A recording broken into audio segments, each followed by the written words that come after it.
মক্কাতে জন্ম লইলেন মুহাম্মদ নবী, মদিনাতে বাস করিয়া তাকে সেই নবীর কলমা পড়ছি করি বর্ণনা। আরে মন্ডল পূজা দিছি রে আমি 1 বছর তাকি সাইরা, সেই কথা ও শূন্য যখন এই হাক্কি রাজাটা, আরে বিষম গুসা হইয়া গেল করি বর্ণনা। বিষম গুসা হইয়া দেখুন হাক্কি রাজা করে হায় রে হায়, এমন ভাবে মারো রে তারে প্রাণে রাইখো না, এমন ভাবে মারো তারে প্রাণে বাঁচাইও না।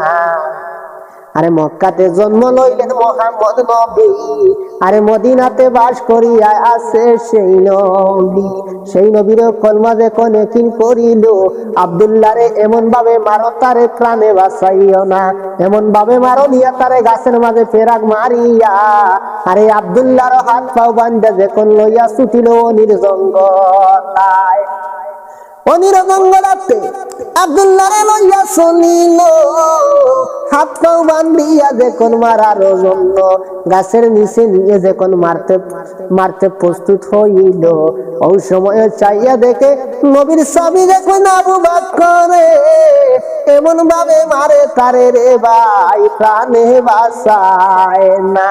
আরে মাইকাইয়া জফে আব্দুল্লাহ নবীজির নাম রে আশিকের দেওয়ানা, আশিক সারা এই জগৎ ভাই মাসিক মিলল না। আরে মাইকাইয়া জফে আব্দুল্লাহ নবীজির নাম রে আশিকের দেওয়ানা, আশিক সারা এই জগৎ ভাই মাসিক মিলল না। নবীর সাবি আবু বকর সাথে আসিয়া বলে, কি অপরাধ করছে বেটায় আমি বুঝলাম না, কিসের জন্য এই বেটারে তোমারও করি বর্ণনা। লোকে বলে মক্কাতে জন্ম লইল মুহাম্মদ নবী, মদিনাতে বাস করিয়া আছে সেই নবীর কলমা যে কোনে কিন করিছে, এর জন্য মারিরে সিদ্ধে কইল কিছুই না, সিদ্ধেকে বলে তারে আর মাইরো না, সিদ্ধেকে বলে তারে আর মাইরো না, আমি করি মিনতি, ওই গুলাম রে আমার কাছে বিক্রি করো না।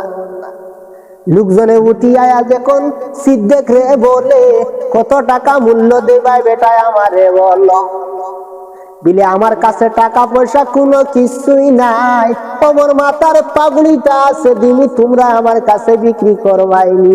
সিদ্ধেকের মাথার পাগড়ি সুন্দর দেখিয়া আব্দুল্লাহরে বিক্রি করলো যে জায়গায়, আরে আব্দুল্লাহরের সঙ্গে কইরা লইয়া গেল মদিনা শহরে।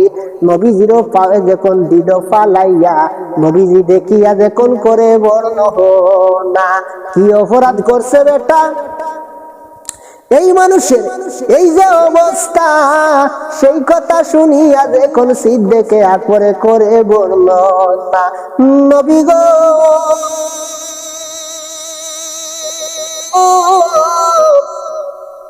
তোমার নামে পাগল হইয়া এই বেটারা জীবন সইলা যায়, এর জন্য সেই বেটার এই অবস্থায় আমি করি বর্ণনা।